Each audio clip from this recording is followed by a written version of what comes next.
Good evening. At one level, a by-election tells us no more than how voters in one small area are feeling on one day. But the Glasgow East by-election already feels much more important than that. No ordinary voters have elected Gordon Brown to be Prime Minister. And in recent months, at every opportunity, local elections, the London mayoral election, a string of by-elections and in opinion polls, voters have shown that they are not happy with the Brown government. So, could a win in Glasgow East mark the beginnings of a Labour recovery? And is a loss truly unthinkable? Our political editor, Michael Crick, is in Glasgow. Michael. The Clyde, southern boundary of the Glasgow East constituency. Between the wars, this river symbolised Scottish socialism, with the Red Clydeside group of Labour MPs, led by Jimmy Maxton. The story of James Maxton and of the Clydeside MPs who descended on Westminster in 1922 has fascinated me since I was a teenager, wrote the biographer of Mr. Maxton.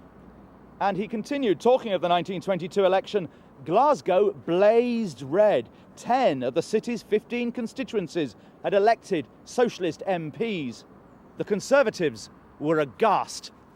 That historian was one Gordon Brown. Maxton was elected from Glasgow's East End, along with his colleague John Wheatley. So for Labour to lose a place like this after more than 80 years would hit Gordon Brown almost personally. Glasgow East is something that is in Brown's heart and his soul. It's something, the journey of Glasgow East, the journey of Maxton is something Brown's used as a measure of his own politics, trying to be radical, trying to challenge capitalism, but trying to do it while being pragmatic and electorally successful. And the failure of Maxton is something Brown took personally. And if the Labour lose Glasgow East, it tells us that that kind of politics, that balancing act is failing. The real threat to Labour comes from the Scottish nationalists, who today watched a youth drama group. So I guess it just goes to show there is a lot of truth in the saying, many a mickle makes a muckle. Their candidate, John Mason, boasts the highest personal vote of any Glasgow councillor. He's a touch grey, some say, but then he is an accountant. Alex Salmond promises an earthquake here, and already claims one success. Mr. Darling, Mr. Brown rather shot your fox yesterday? On the contrary, I think they've given the campaign great encouragement. What I would suggest, Michael, is that if the campaign can result in a petrol duty freeze, then an SNP victory will result in a petrol duty and energy cost cut.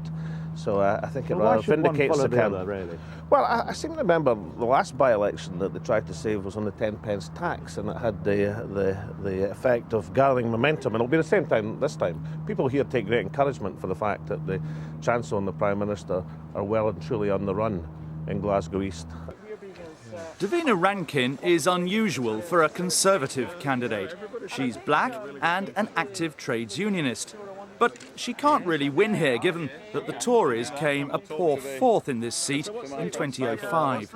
What's the three-line whip? All Tory MPs got to come up here, have they, before they go on holiday? A lot of them are, yeah. A vast number of them are. I don't know how many, but a huge number of them are. William Hague was here today trying to show the party no longer treats places like this as Tory no-go areas, in the way they perhaps did when he was leader.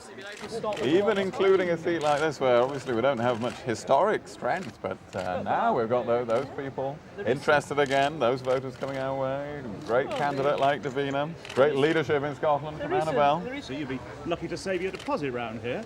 Well, we're clearly making progress. That would be progress. The evidence on the doorstep is we're making progress. The Liberal Democrat, maths teacher Ian Robertson, has no chance either.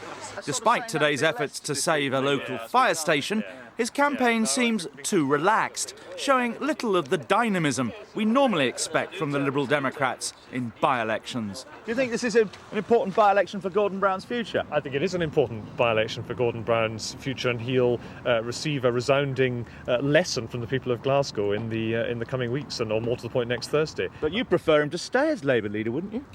There's a view that a weakened and discredited Labour Prime Minister is a good thing for the Liberal Democrats. I think the sooner we see their back of this government, the better. They're going nowhere, and more to the point, they're not delivering for people here in Glasgow. With a whopping 43% majority, it's the government's 25th safest seat, this contest is all Labour's to lose. Their feisty late-entry nominee Margaret Curran has been in the Edinburgh Parliament since it began, and a Scottish minister. This week she was out with the Taggart actor John Mickey, a strange support act given that barely a year back he not only said Labour should be given a kicking, but also backed Scottish independence. An independent Scotland would find a new confidence.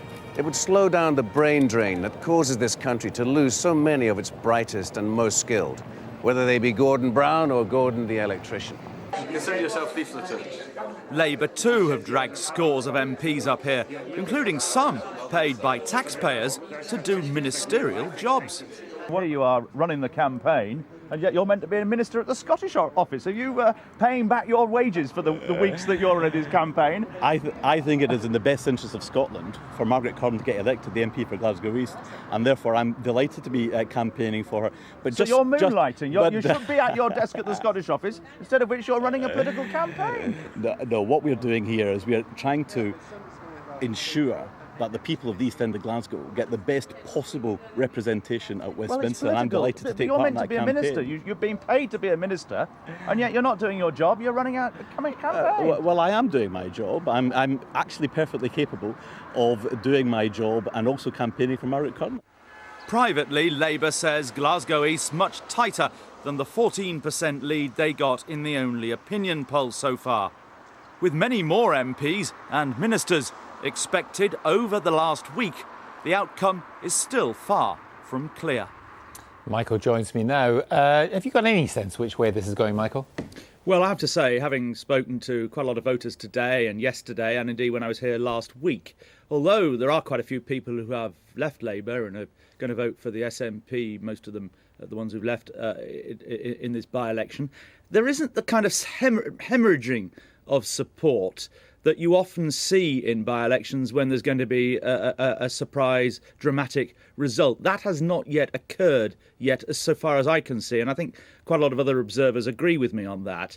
The Labour vote here is more solid than it is in a lot of Labour seats. It's a poor working-class constituency, quite strongly Catholic, and in the words of one senior minister to me last night, the voters here are genetically Labour. It'll be very difficult for the SNP to prize them away, I think, although probably the SNP have got more people on the ground and they've got a fairly well organised campaign at the moment. But so far, if you put a gun to my head, I think I'd say that Labour are going to win next week, but there's another week of campaigning and things could easily change. Indeed. And what about the SNP themselves? I mean, in terms of their record at stealing by-elections? Well, of course, they're on a roll at the moment since the Edinburgh Parliament elections last spring. And, of course, Labour in Scotland have pretty much fallen apart over the last 12 months, haven't really worked out how to cope with being in opposition. And, of course, they just lost their leader, Wendy Alexander.